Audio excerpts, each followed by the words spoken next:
A Scandal in Bohemia. To Sherlock Holmes, she is always the woman. I have seldom heard him mention her under any other name. In his eyes she eclipses and predominates the whole of her sex. It was not that he felt any emotion akin to love for Irene Adler.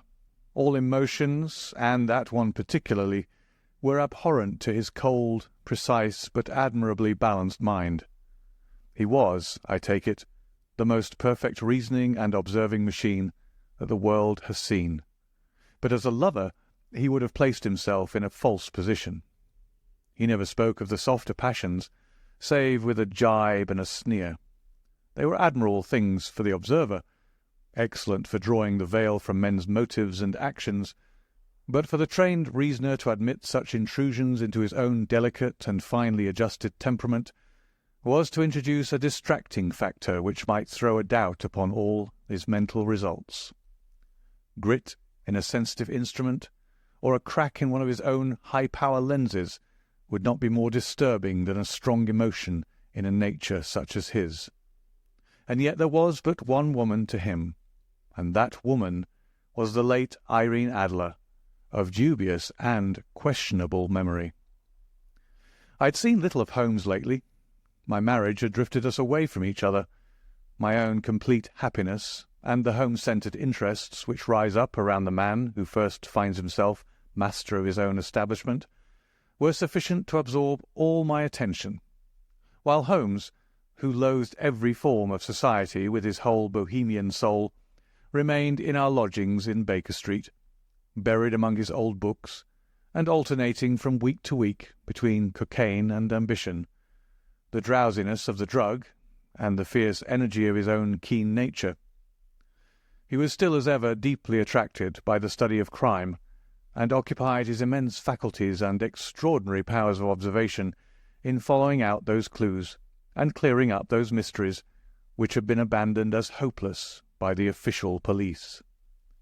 From time to time I heard some vague account of his doings, of his summons to Odessa in the case of the Trepoff murder, of his clearing up of the singular tragedy of the Atkinson brothers at Trincomalee, and finally of the mission which he had accomplished so delicately and successfully for the reigning family of Holland.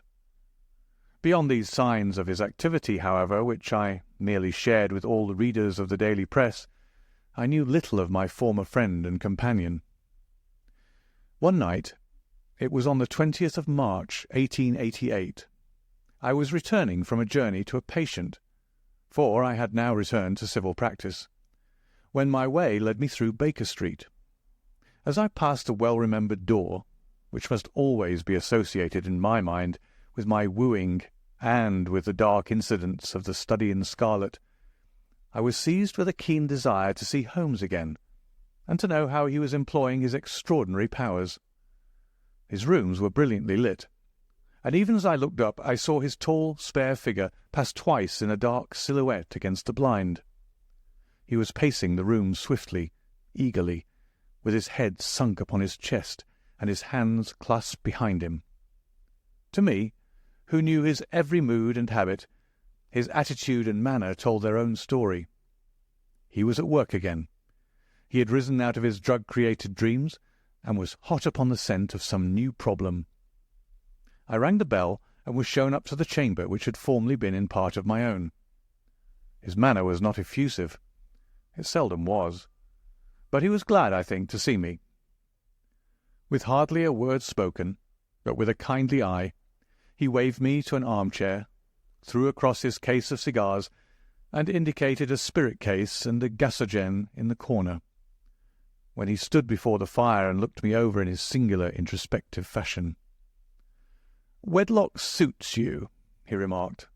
"I think, Watson, that you have put on 7.5 pounds since I saw you." "7," I answered. "Indeed.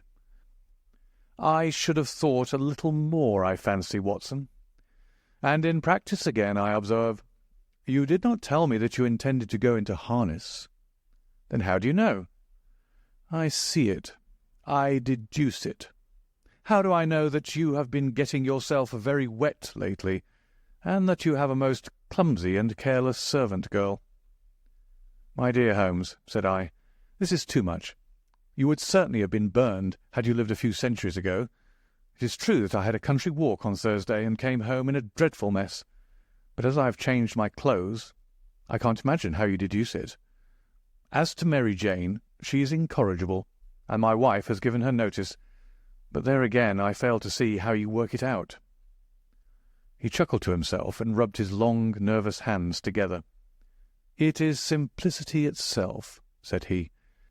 "My eyes tell me that on the inside of your left shoe, just where the firelight strikes it, the leather is scored by 6 almost parallel cuts. Obviously they have been caused by someone who has very carelessly scraped around the edges of the sole in order to remove crusted mud from it. Hence you see my double deduction that you had been out in vile weather, and that you had a particularly malignant, boot-slitting specimen of the London slavey. As to your practice, if a gentleman walks into my rooms smelling of iodoform, with a black mark of nitrate of silver upon his right forefinger, and a bulge on the right side of his top hat to show where he has secreted his stethoscope, I must be dull indeed if I do not pronounce him to be an active member of the medical profession." I could not help laughing at the ease with which he explained his process of deduction. "When I hear you give your reasons," I remarked, "the thing always appears to me so ridiculously simple that I could easily do it myself, though at each successive instance of your reasoning I am baffled until you explain your process. And yet I believe that my eyes are as good as yours." "Quite so," he answered, lighting a cigarette and throwing himself down into an armchair. "You see, but you do not observe. The distinction is clear. For example, you have frequently seen the steps which lead up from the hall to this room." "Frequently." "How often?" "Well, some hundreds of times." "Then how many are there?" "How many? I don't know." "Quite so. You have not observed, and yet you have seen. That is just my point. Now, I know that there are 17 steps, because I have both seen and observed. By the way, since you are interested in these little problems, and since you are good enough to chronicle one or two of my trifling experiences, you may be interested in this." He threw over a sheet of thick, pink-tinted notepaper, which had been lying upon the table. "It came by the last post," said he. "Read it aloud." The note was undated, and without either signature or address. "There will call upon you tonight at 7:45, it said, "a gentleman who desires to consult you upon a matter of the very deepest moment. Your recent services to one of the royal houses of Europe have shown that you are one who may safely be trusted with matters which are of an importance which can hardly be exaggerated. This account of you we have from all quarters received. Be in your chamber, then, at that hour, and do not take it amiss if your visitor wear a mask." "This is indeed a mystery," I remarked. "What do you imagine that it means?" "I have no data yet. It is a capital mistake to theorize before one has data. Insensibly one begins to twist facts to suit theories, instead of theories to suit facts. But the note itself, what do you deduce from it?" I carefully examined the writing and the paper upon which it was written. "The man who wrote it was presumably well-to-do," I remarked, endeavouring to imitate my companion's processes. "Such paper could not be bought under £0.50 a packet. It is peculiarly strong and stiff." "Peculiar. That is the very word," said Holmes. "It is not an English paper at all. Hold it up to the light." I did so, and saw a large E with a small g, a P and a large G with a small t woven into the texture of the paper. "What do you make of that?" asked Holmes. "The name of the maker, no doubt, or his monogram, rather?" "Not at all. The G with the small t stands for Gesellschaft, which is the German for company. It is a customary contraction, like our Co. P, of course, stands for Papier. Now for the E.G. Let us glance at our Continental Gazetteer. He took down a heavy brown volume from his shelves. Eglo, Eglonitz. Here we are. Egria. It is in a German-speaking country in Bohemia, not far from Carlsbad. Remarkable as being the scene of the death of Wallenstein, and for its numerous glass factories and paper mills. Aha, my boy, what do you make of that? His eyes sparkled, and he sent up a great blue triumphant cloud from his cigarette. The paper was made in Bohemia, I said. Precisely. And the man who wrote the note is a German. Do you note the peculiar construction of the sentence? This account of you we have from all quarters received. A Frenchman or Russian could not have written that. It is the German who is so uncourteous to his verbs. It only remains, therefore, to discover what is wanted by this German who writes upon Bohemian paper and prefers wearing a mask to showing his face. And here he comes, if I am not mistaken, to resolve all our doubts. As he spoke, there was the sharp sound of horses' hoofs and grating wheels against the curb, followed by a sharp pull at the bell. Holmes whistled. "A pair, by the sound," said he. "Yes," he continued, glancing out of the window. "A nice little brougham, and a pair of beauties, 150 guineas apiece. There's money in this case, Watson, if there's nothing else." "I think that I'd better go, Holmes." "Not a bit, Doctor. Stay where you are. I am lost without my Boswell, and this promises to be interesting. It would be a pity to miss it." "But your client?" "Never mind him. I may want your help, and so may he. Here he comes. Sit down in that armchair, Doctor, and give us your best attention." A slow and heavy step, which had been heard upon the stairs and in the passage, paused immediately outside the door. Then there was a loud and authoritative tap. "Come in," said Holmes. A man entered, who could hardly have been less than 6 feet 6 inches in height, with the chest and limbs of a Hercules. His dress was rich, with a richness which would, in England, be looked upon as akin to bad taste. Heavy bands of astrakhan were slashed across the sleeves and fronts of his double-breasted coat, while the deep blue cloak, which was thrown over his shoulders, was lined with flame-coloured silk and secured at the neck with a brooch which consists of a single flaming beryl. Boots, which extended half-way up his calves, and which were trimmed at the tops with rich brown fur, completed the impression of barbaric opulence which was suggested by his whole appearance. He carried a broad-brimmed hat in his hand, while he wore across the upper part of his face, extending down past the cheekbones, a black vizard mask, which he had apparently adjusted that very moment, for his hand was still raised to it as he entered. From the lower part of the face he appeared to be a man of strong character, with a thick, hanging lip and a long, straight chin, suggestive of resolution pushed to the length of obstinacy. "You had my note?" he asked with a deep, harsh voice and a strongly marked German accent. "I told you that I would call." He looked from one to the other of us, as if uncertain which to address. "Pray take a seat," said Holmes. "This is my friend and colleague, Dr. Watson, who is occasionally good enough to help me in my cases. Whom have I the honour to address?"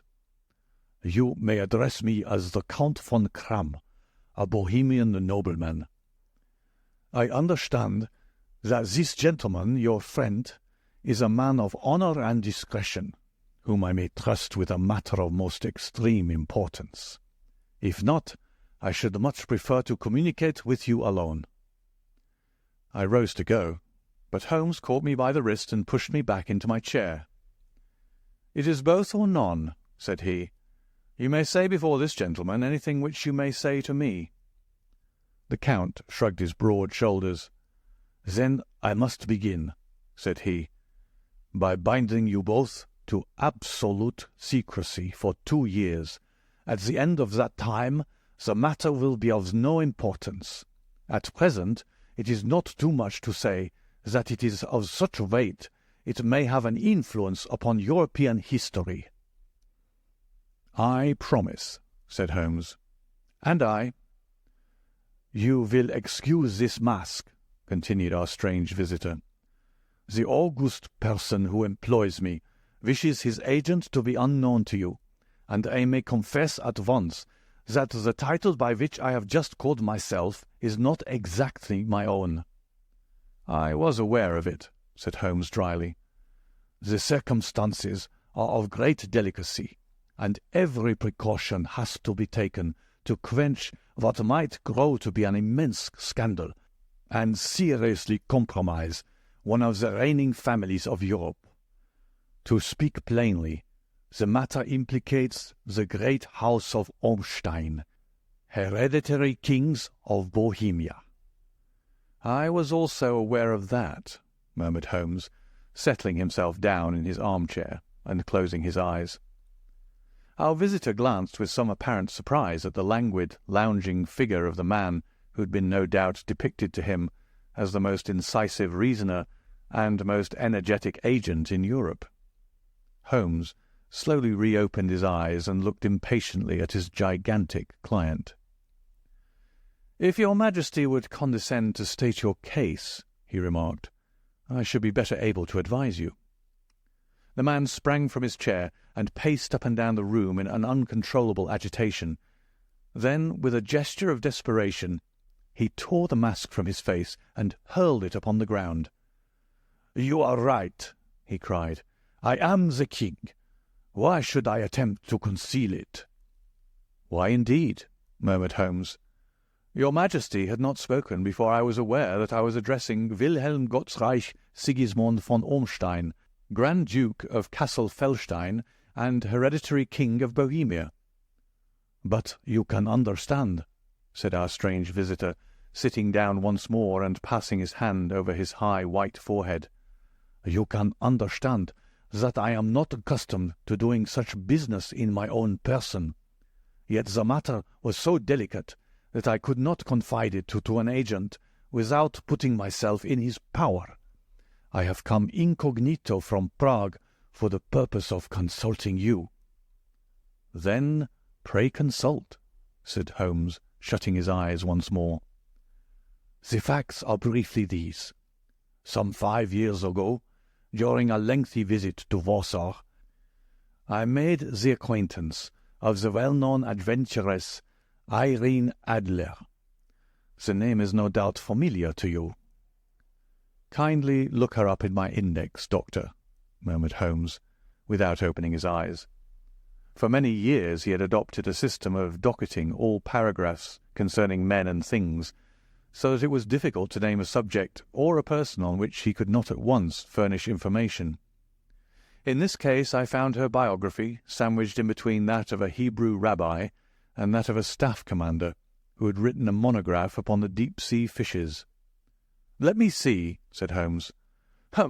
Born in New Jersey in the year 1858, contralto, La Scala, prima donna Imperial Opera of Warsaw, yes, retired from operatic stage, living in London, quite so.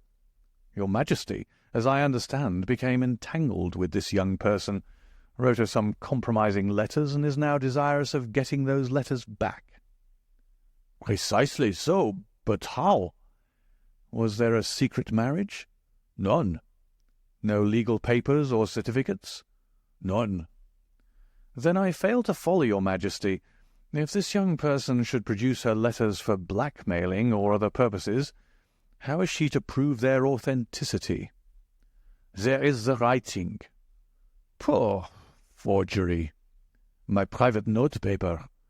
"Stolen." "My own seal." "Imitated." "My photograph." "Bought." "We were both in the photograph." "Oh dear. That is very bad.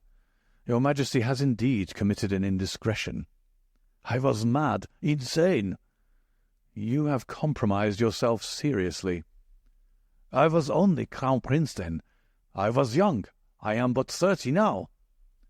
"It must be recovered." "We have tried and failed." "Your Majesty must pay. It must be bought. She will not sell. Stolen, then. 5 attempts have been made. Twice burglars in my pay ransacked her house. Once we diverted her luggage when she travelled. Twice she has been waylaid. There has been no result. No sign of it? Absolutely none. Holmes laughed. It is quite a pretty little problem, said he. But a very serious one to me, returned the king reproachfully. Very, indeed. And what does she propose to do with the photograph? To ruin me. But how? I am about to be married. So I have heard. To Clotilde Lothman von Saxe-Meiningen, second daughter of the King of Scandinavia. You may know the strict principles of her family. She is herself the very soul of delicacy. A shadow of a doubt as to my conduct would bring the matter to an end. And Irene Adler? Threatens to send them the photograph. And she will do it. I know that she will do it. You do not know her, but she has a soul of steel.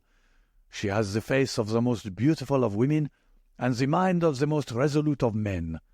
Rather than I should marry another woman, there are no lengths to which she would not go. None. You are sure that she has not sent it yet? I am sure. And why? Because she has said that she would send it on the day when the betrothal was publicly proclaimed. That will be next Monday. Oh, then we have 3 days yet, said Holmes with a yawn. That's very fortunate, as I have 1 or 2 matters of importance to look into just at present. Your Majesty will, of course, stay in London for the present? Certainly. You will find me at the Langham under the name of the Count von Kram. Then I shall drop you a line to let you know how we progress. Pray do so. I shall be all anxiety. Then, as to money? You have carte blanche. Absolutely? I tell you that I would give one of the provinces of my kingdom to have that photograph. And for present expenses? The king took a heavy chamois leather bag from under his cloak and laid it on the table. There are £300 in the gold and 700 in notes, he said. Holmes scribbled a receipt upon a sheet of his notebook and handed it to him. And Mademoiselle's address? He asked. Is Briony Lodge, Serpentine Avenue, St. John's Wood. Holmes took a note of it. One other question, said he. Was the photograph a cabinet? It was.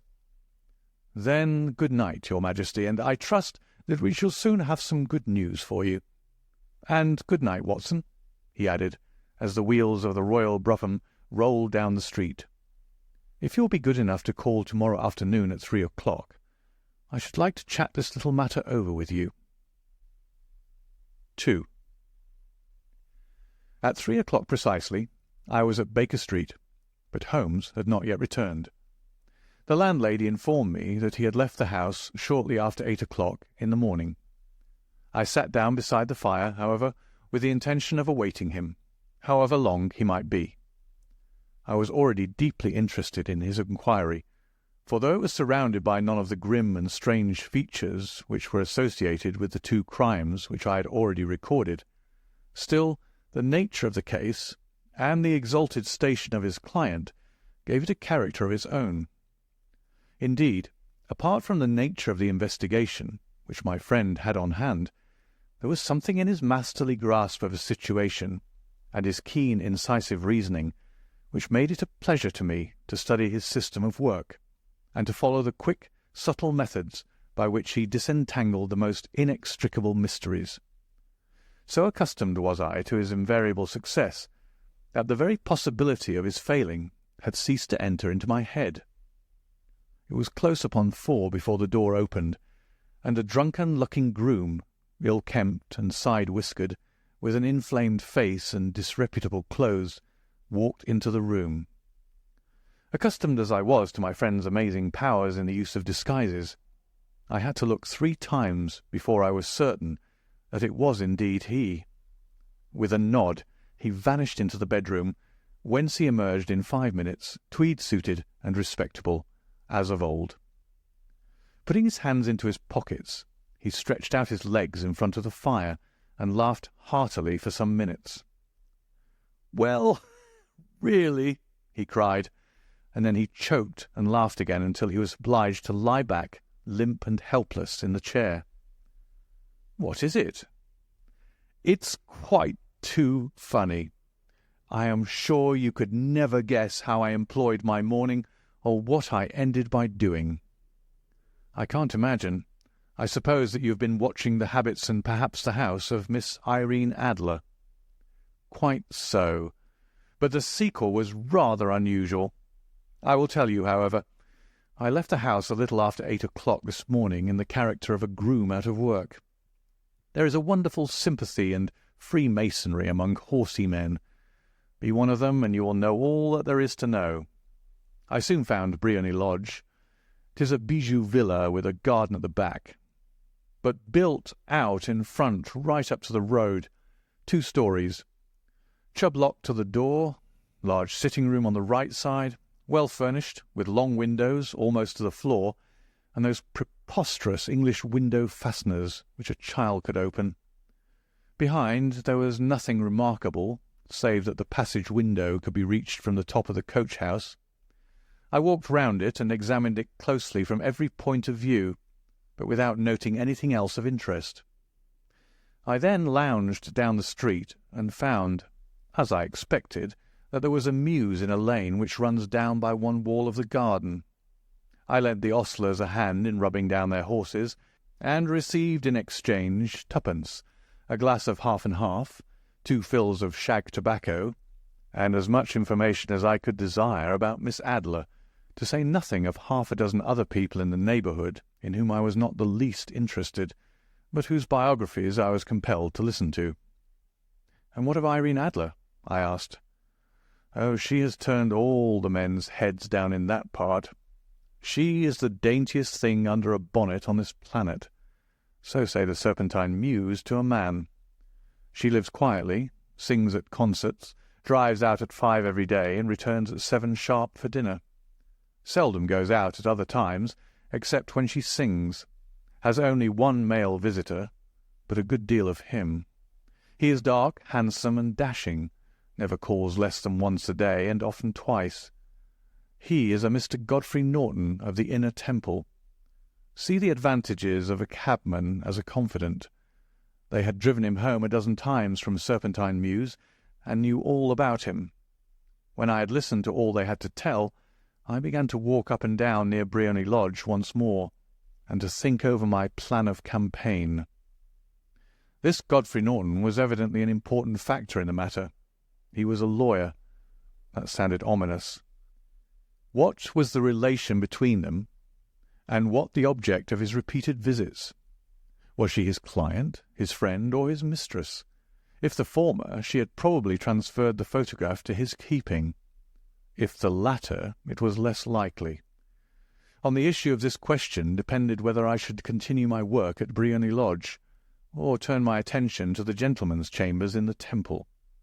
It was a delicate point, and it widened the field of my inquiry. I fear that I bore you with these details, but I have to let you see my little difficulties, if you are to understand the situation. "I am following you closely," I answered.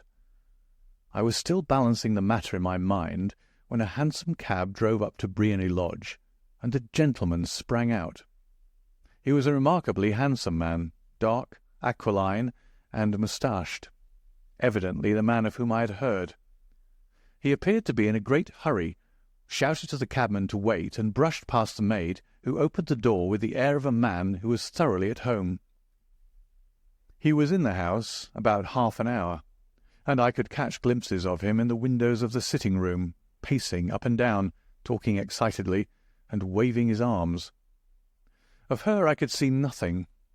Presently he emerged, looking even more flurried than before. As he stepped up to the cab, he pulled a gold watch from his pocket and looked at it earnestly. "Drive like the devil," he shouted. "First to Cross and Hankey's in Regent Street, and then to the Church of St. Monica in Edgware Road. half a guinea if you do it in 20 minutes. Away they went, and I was just wondering whether I should not do well to follow them when up the lane came a neat little landau, the coachman with his coat only half buttoned, and his tie under his ear, while all the tags of his harness were sticking out of the buckles. It hadn't pulled up before she shot out of the hall door and into it. I only caught a glimpse of her at the moment, but she was a lovely woman, with a face that a man might die for. "The Church of St. Monica, John," she cried, "and half a sovereign if you reach it in 20 minutes. This was quite too good to lose, Watson. I was just balancing whether I should run for it or whether I should perch behind her landau, when a cab came through the street. The driver looked twice at such a shabby fare, but I jumped in before he could object. "The Church of St. Monica," said I, "and half a sovereign if you'd reach it in 20 minutes. It was 25 minutes to 12, and of course it was clear enough what was in the wind. My cabby drove fast. I don't think I ever drove faster, but the others were there before us. The cab and the landau with their steaming horses were in front of the door when I arrived. I paid the man and hurried into the church. There was not a soul there, save the two whom I had followed, and a surpliced clergyman, who seemed to be expostulating with them. They were all three standing in a knot in front of the altar. I lounged up the side aisle like any other idler who has dropped into a church. Suddenly, to my surprise, the three at the altar faced round to me, and Godfrey Norton came running as hard as he could towards me. "Thank God!" he cried. "You'll do. Come, come." "What then?" I asked. "Come, man, come, only 3 minutes, or it won't be legal." I was half dragged up to the altar, and before I knew where I was, I found myself mumbling responses which were whispered in my ear, and vouching for things of which I knew nothing, and generally assisting in the secure tying up of Irene Adler, spinster, to Godfrey Norton, bachelor. It was all done in an instant, and there was the gentleman thanking me on the one side, and the lady on the other, while the clergyman beamed on me in front. It was the most preposterous position in which I have ever found myself in my life, and it was the thought of it that started me laughing just now. It seems that there had been some informality about their licence, that the clergyman absolutely refused to marry them without a witness of some sort, and that my lucky appearance saved the bridegroom from having to sally out into the streets in search of a best man. The bride gave me a sovereign, and I mean to wear it on my watch-chain in memory of the occasion. "This is a very unexpected turn of affairs," said I. "And what then?" "Well, I found my plans were seriously menaced. It looked as if the pair might take an immediate departure, and so necessitate very prompt and energetic measures on my part. At the church door, however, they separated, he driving back to the Temple, and she to her own house. "I shall drive out in the park at 5 as usual," she said as she left him. I heard no more. They drove away in different directions, and I went off to make my own arrangements. "Which are?" "Some cold beef and a glass of beer," he answered, ringing the bell. "I have been too busy to think of food, and I am likely to be busier still this evening. By the way, Doctor, I shall want your cooperation." "I shall be delighted." "You don't mind breaking the law?" "Not in the least." "Nor running a chance of arrest?" "Not in a good cause." "Oh, the cause is excellent." "Then I am your man." "I was sure that I might rely on you." "But what is it you wish?" "When Mrs. Turner has brought in the tray, I will make it clear to you. Now," he said, as he turned hungrily on the simple fare that our landlady had provided, "I must discuss it while I eat, for I have not much time. It is nearly 5 now. In 2 hours we must be on the scene of action. Miss Irene, or Madam, rather, returns from her drive at 7. We must be at Briony Lodge to meet her." "And what then?" "You must leave that to me. I have already arranged what is to occur. There is only one point on which I must insist. You must not interfere. Come what may, you understand." "I am to be neutral?" "To do nothing whatever. There will probably be some small unpleasantness. Do not join in it. It will end in my being conveyed into the house. 4 or 5 minutes afterwards, the sitting-room window will open. You are to station yourself close to that open window. Yes. You are to watch me, for I will be visible to you. Yes. And when I raise my hand, so, you will throw into the room what I give you to throw, and will, at the same time, raise the cry of fire. You quite follow me? Entirely. It is nothing very formidable, he said, taking a long cigar-shaped roll from his pocket. It is an ordinary plumber's smoke rocket, fitted with a cap at either end to make it self-lighting. Your task is confined to that. When you raise your cry of fire, it will be taken up by quite a number of people. You may then walk to the end of the street, and I will rejoin you in 10 minutes. I hope that I have made myself clear. I am to remain neutral, to get near the window, to watch you, and at the signal to throw in this object, then to raise the cry of fire, and to wait you at the corner of the street. Precisely. Then you may entirely rely on me. That is excellent. I think, perhaps, it is almost time that I prepare for the new role I have to play. He disappeared into his bedroom and returned in a few minutes in the character of an amiable and simple-minded nonconformist clergyman. His broad black hat, his baggy trousers, his white tie, his sympathetic smile, and general look of peering and benevolent curiosity were such as Mr. John Hare alone could have equalled. It was not merely that Holmes changed his costume. His expression, his manner, his very soul seemed to vary with every fresh part that he assumed. The stage lost a fine actor, even as science lost an acute reasoner when he became a specialist in crime. It was 6:15 when we left Baker Street, and it still wanted 10 minutes to the hour when we found ourselves in Serpentine Avenue. It was already dusk, and the lamps were just being lighted as we paced up and down in front of Briony Lodge, waiting for the coming of its occupant. The house was just such as I had pictured it from Sherlock Holmes' succinct description, but the locality appeared to be less private than I expected. On the contrary, for a small street in a quiet neighbourhood, it was remarkably animated. There was a group of shabbily dressed men, smoking and laughing in a corner, a scissors grinder with his wheel, 2 guardsmen who were flirting with a nurse-girl, and several well-dressed young men who were lounging up and down with cigars in their mouths.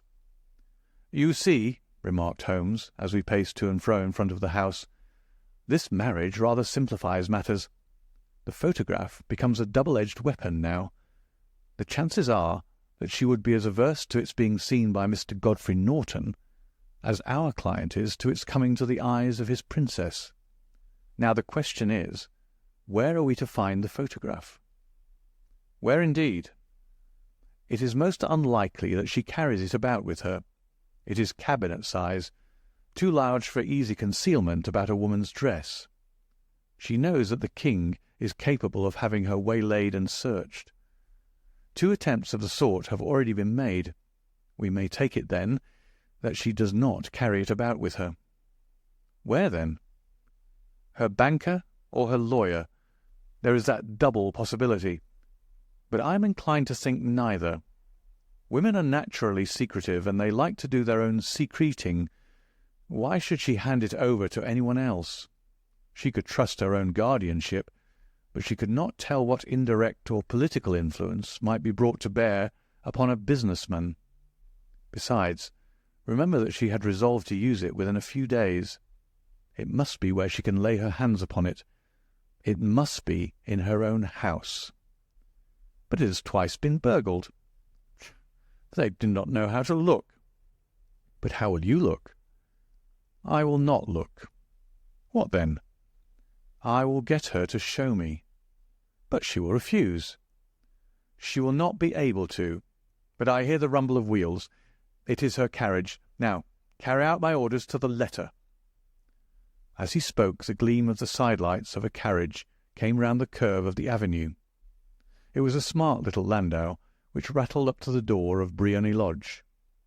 As it pulled up, one of the loafing men at the corner dashed forward to open the door in the hope of earning a copper.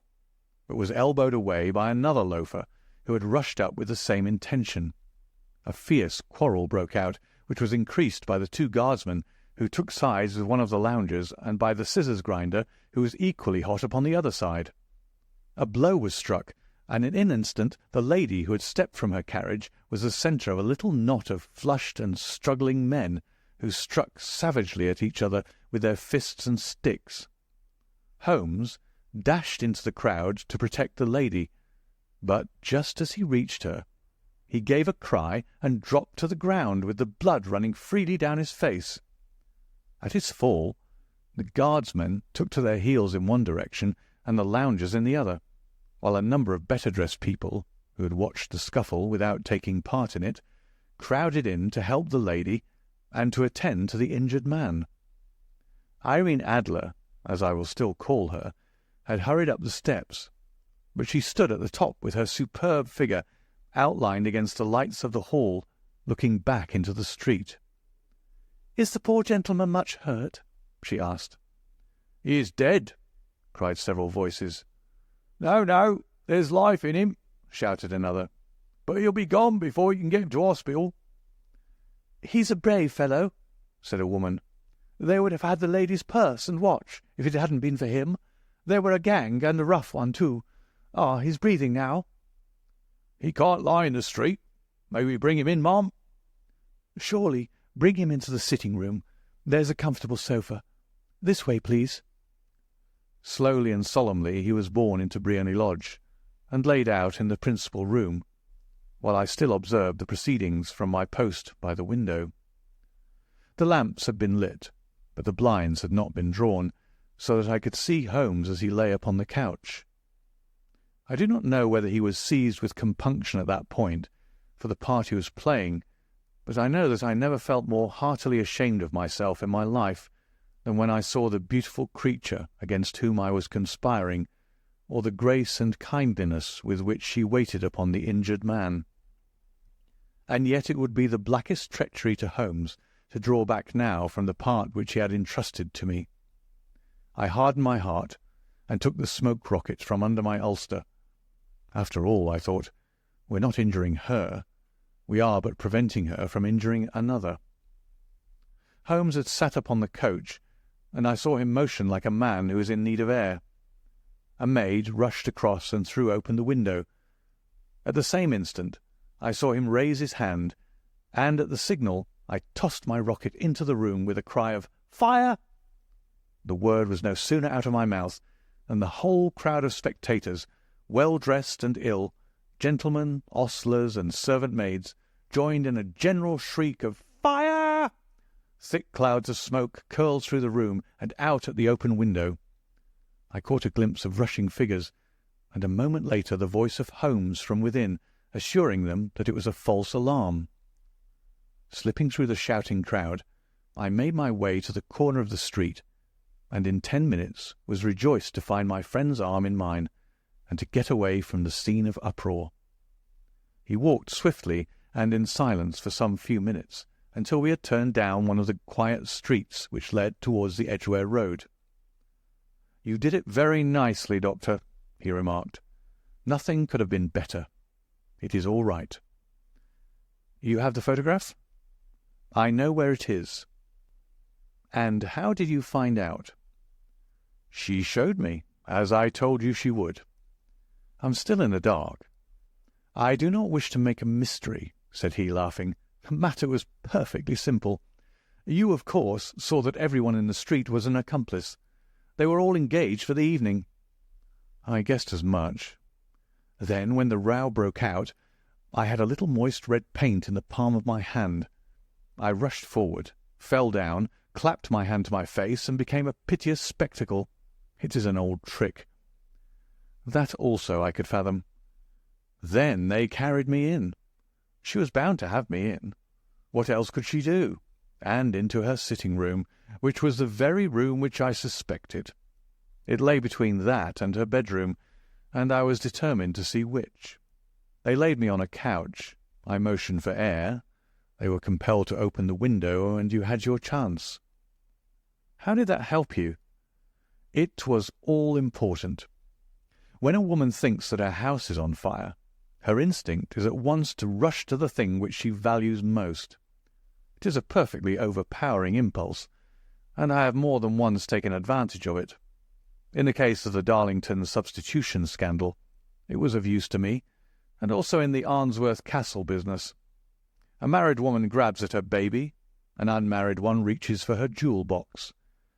Now it was clear to me that our lady of today had nothing in the house more precious to her than what we are in quest of. She would rush to secure it. The alarm of fire was admirably done. The smoke and shouting were enough to shake nerves of steel. She responded beautifully. The photograph is in a recess behind a sliding panel just above the right bell pull. She was there in an instant, and I caught a glimpse of it as she half drew it out. When I cried out that it was a false alarm, she replaced it, glanced at the rocket, rushed from the room, and I have not seen her since. I rose, and, making my excuses, escaped from the house. I hesitated whether to attempt to secure the photograph at once, but the coachman had come in, and as he was watching me narrowly, it seemed safer to wait. A little over-precipitance may ruin all. "And now?" I asked. "Our quest is practically finished. I shall call with the king tomorrow, and with you if you care to come with us. We will be shown into the sitting-room to wait for the lady, but it is probable that when she comes she may find neither of us nor the photograph. It might be a satisfaction to His Majesty to regain it with his own hands." "And when will you call?" "At 8 in the morning. She will not be up, so that we shall have a clear field. Besides, we must be prompt, for this marriage may mean a complete change in her life and habits. I must wire to the king without delay." We had reached Baker Street, and had stopped at the door. He was searching his pockets for the key when someone passing said, "Good night, Mr. Sherlock Holmes." There were several people on the pavement at the time, but the greeting appeared to come from a slim youth in an ulster who had hurried by. "I've heard that voice before," said Holmes, staring down the dimly lit street. "Now I wonder who the deuce that could have been." 3. I slept at Baker Street that night, and we were engaged upon our toast and coffee in the morning, when the King of Bohemia rushed into the room. "You have really got it?" he cried, grasping Sherlock Holmes by either shoulder and looking eagerly into his face. "Not yet." "But you have hopes?" "I have hopes." "Then come. I am all impatience to be gone." "We must have a cab." "No, my brougham is waiting." "Then that will simplify matters." We descended and started off once more for Briony Lodge. "Irene Adler is married," remarked Holmes. "Married? When?" "Yesterday." "But to whom?" "To an English lawyer named Norton." "But she could not love him?" "I am in hopes that she does." "And why in hopes?" "Because it would spare your Majesty all fear of future annoyance. If the lady loves her husband, she does not love your Majesty. If she does not love your Majesty, then there is no reason why she should interfere with your Majesty's plan." "It is true, and yet, well, I wish she had been of my own station. What a queen she would have made." He relapsed into a moody silence, which was not broken until we drew up in Serpentine Avenue. The door of Briony Lodge was open, and an elderly woman stood upon the steps. She watched us with a sardonic eye as we stepped from the brougham.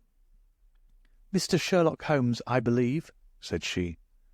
"I am Mr. Holmes," answered my companion, looking at her with a questioning and rather startled gaze. "Indeed. My mistress told me that you were likely to call. She left this morning with her husband by the 5:15 train from Charing Cross for the Continent."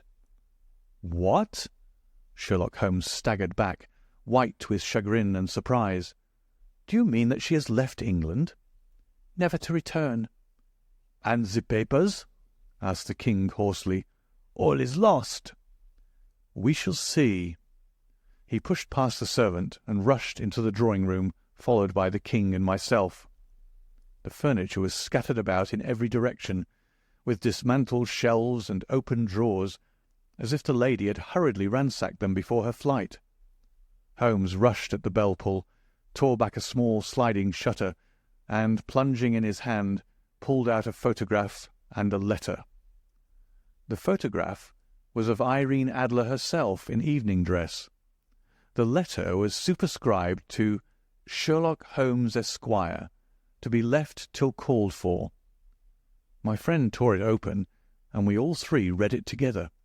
It was dated at midnight of the preceding night, and ran in this way. "My dear Mr. Sherlock Holmes, you really did it very well. You took me in completely. Until after the alarm of fire, I had not a suspicion. But then, when I found how I had betrayed myself, I began to think. I had been warned against you months ago. I had been told that if the king employed an agent, it would certainly be you, and your address had been given to me. Yet with all this, you made me reveal what you wanted to know. Even after I became suspicious, I found it hard to think evil of such a dear, kind old clergyman. But you know, I have been trained as an actress myself. Male costume is nothing new to me. I often take advantage of the freedom which it gives. I sent John the coachman to watch you, ran upstairs, got into my walking clothes, as I call them, and came down just as you departed. Well, I followed you to your door, and so made sure that I was really an object of interest to the celebrated Mr. Sherlock Holmes. Then I rather imprudently wished you good night, and started for the Temple to see my husband. We both thought the best resource was flight, when pursued by so formidable an antagonist. So you will find the nest empty when you call tomorrow. As to the photograph, your client may rest in peace. I love and am loved by a better man than he. The king may do what he will without hindrance from one whom he has cruelly wronged.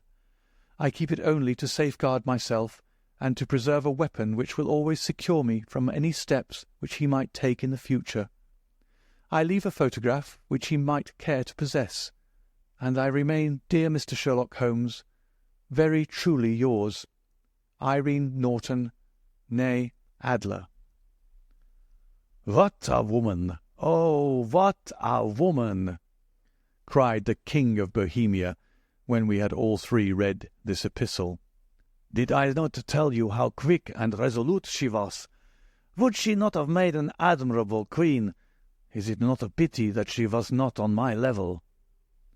"From what I have seen of the lady, she seems, indeed, to be on a very different level to your Majesty," said Holmes coldly. "I am sorry that I have not been able to bring your Majesty's business to a more successful conclusion." "On the contrary, my dear sir," cried the king, "nothing could be more successful. I know that her word is inviolate. The photograph is now as safe as if it were in the fire." "I am glad to hear your Majesty say so." "I am immensely indebted to you. Pray tell me, in what way I can reward you?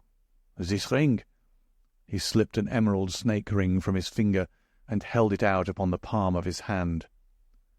"Your Majesty has something which I should value even more highly," said Holmes.